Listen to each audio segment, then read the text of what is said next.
অভিষেক বন্দ্যোপাধ্যায়ের সেবাশ্রয় কাণ্ডে এবার ডেকে পাঠানো হলো হরিণঘাটা তৃণমূল প্রার্থীকে। বুধবার ডায়মন্ড হারবার থানায় রাজীব বিশ্বাসকে আসতে বলা হয়েছে। কথা বলবো পার্থপ্রতিম ঘোষ আমাদের সঙ্গে রয়েছেন। পার্থপ্রতিম, রাজীব বিশ্বাসকে কি কারণে ডেকে পাঠানো হয়েছে, কি অভিযোগ রয়েছে তার বিরুদ্ধে? দেখো, সেবাশ্রয় নিয়ে বিভিন্ন থানায় যে অভিযোগগুলো হয়েছে তার মধ্যে ডায়মন্ড হারবার থানায় যে অভিযোগ হয়েছে সেখানে অভিষেক বন্দ্যোপাধ্যায়ের নাম রয়েছে এবং সেই মামলায় তদন্ত করছে যে এসডিপিও, এবং সেই এসডিপিও নেতৃত্বে তদন্ত চলাকালীন বেশ কিছু তথ্য ইতিমধ্যেই পুলিশ জানাচ্ছে, পুলিশের কাছে উঠে এসছে এবং সেক্ষেত্রে উঠে এসছে একটি নাম, সেটি হচ্ছে এবারে হরিণঘাটা তৃণমূলের প্রার্থী চিকিৎসক রাজীব বিশ্বাসের নাম উঠে এসছে। এবং সেই রাজীব বিশ্বাসের মূলত ভূমিকা সম্পর্কে পুলিশ যারা জানতে পেরেছে বলে পুলিশের দাবি, সেটি হচ্ছে এই যে সেবাশ্রয় ক্যাম্পে জুনিয়র চিকিৎসক বা চিকিৎসক পড়ুয়া এমনকি আয়ুর্বেদিক যারা চিকিৎসক হয় তাদেরকে নিয়ে আসা হয়েছিল, তাদেরকে নিয়ে আসার পিছনে এই রাজীব বিশ্বাসের ভূমিকা ছিল। সেই জন্যই চিকিৎসক রাজীব বিশ্বাসকে তলব করা হয়েছে আগামী বুধবার দিন সকাল 11টার সময় ডায়মন্ড হারবার থানায়। এবং ইতিমধ্যেই তোমায় বলবো, এই মামলায় একাধিককে জিজ্ঞাসাবাদ করেছে পুলিশ এবং সেই জিজ্ঞাসাবাদ করার পরে যে তথ্য পেয়েছে সেই তথ্যের ভিত্তি করে হরিণঘাটার এবারে তৃণমূলের প্রার্থী রাজীব বিশ্বাসকে তলব করা হয়েছে। ধন্যবাদ। অভিষেক বন্দ্যোপাধ্যায় সেবাশ্রয় কাণ্ডে হরিণঘাটা তৃণমূল প্রার্থীকে তলব করা হয়েছে। বুধবার ডায়মন্ড হারবার থানায় রাজীব বিশ্বাসকে তলব করা হয়েছে। জুনিয়র ডাক্তার এবং আয়ুর্বেদিক চিকিৎসকদের দিয়ে সেবাশ্রয় ক্যাম্পে চালানোর অভিযোগ। আগে অভিষেক বন্দ্যোপাধ্যায়ের নামে এফআইআর দায়ের করা হয়েছিল। এই রাজীব বিশ্বাসকে হরিণঘাটায় তৃণমূল এবারে প্রার্থী করেছিল, আর এবার সেই রাজীব বিশ্বাসকে বুধবার ডেকে পাঠানো হয়েছে।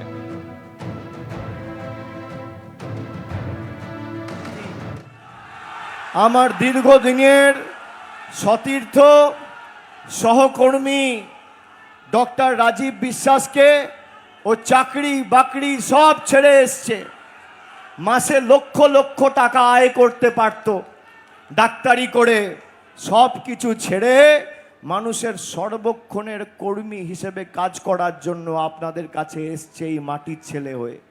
রাজীবকে জেতান, জোড়া ফুলে ভোট দিয়ে আগামী দিন তৃণমূলকে জিতিয়ে বিজেপির জামানত বাজেয়াপ্ত করুন।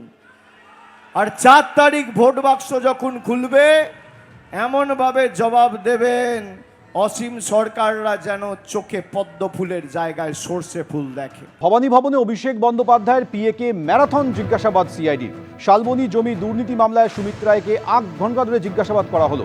শালবনী জমি দুর্নীতি মামলায় সুমিতকে পরপর 2 দিন জিজ্ঞাসাবাদ করা হলো। কাল ডেবরায় চাকরির নামে প্রতারণা মামলায় ফের তাকে সিআইডি তলব করেছে।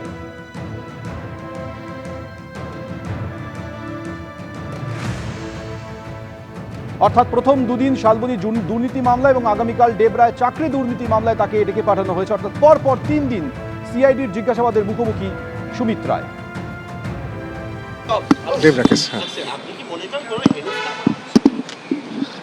হতে পারে, কিন্তু আমি এ নিয়ে কোনো মন্তব্য করবো না। কোর্টেও তো বিচারাধীন, কোর্টে বিচারাধীন, তো আমি সবকিছু মন্তব্য করতে পারবো না। আপনার খোঁজে তদন্তকারীরা বিভিন্ন জায়গায় গেছে, পাচ্ছিল না, আপনি ছিলেন কোথায়? কলকাতার মধ্যে? এদিকে আশেপাশে ছিলাম, ছিলেন। না আমি আর এটা নিয়ে কিছু বলতে পারবো না। এটা নিয়ে সেবাশ্রয় নিয়েও আপনার বিরুদ্ধে অনেক অভিযোগ উঠেছে, এটা নিয়ে কি বলবেন? না এটা বলতে পারবো না, মানে আপনার আমি নাম কোনো রয়েছে, এটা নিয়ে মন্তব্য করতে পারবো না। আপনার ভূমিকা কি ছিল? একটা রিসর্ট মালিক অভিযোগ করেছে, আপনি তার অভিযোগ তদন্ত হলে সে জানা যাবে। মানে তদন্তে আসুন। আপনার প্রত্যেকটা এফআইআরে আপনার নাম, আপনি কি ভূমিকা পালন করতে? অভিষেক বন্দ্যোপাধ্যায় আত্মসহায়ক, কিন্তু প্রত্যেকটা মামলাতে আপনার সরাসরি না। আপনাকে কিছু ডকুমেন্টস আনতে বলেছিল, আপনার হাতে দেখতে পাচ্ছি কিছু ডকুমেন্টস রয়েছে। না ডকুমেন্টস রয়েছে, কিন্তু সেটা অফিসিয়ালি আনতে বলেনি, সেই জন্য কোনো ডকুমেন্টস আপনি নেই। কি ব্যাংকের নথিপত্র জমা দেবেন? ডকুমেন্টস ভার্বালি বলেছিল, পরবর্তীকালে বলেছে ডকুমেন্টস আবার লিখিতভাবে দেবে, তখন নিয়ে আসবো। আপনাকে কি মনে হয় হ্যারাসমেন্ট হচ্ছে কোনো কারণে? না কোর্টের বিচারাধীন রয়েছে সমস্ত মামলা, তো আমি এটা নিয়ে কোনো কমেন্টের জন্য করবো না। কাল সকাল 10টা থেকে গেছে, কাল সকাল 10টা থেকে 11টার সময়। এবিপি আনন্দ, এগিয়ে থাকে, এগিয়ে রাখে।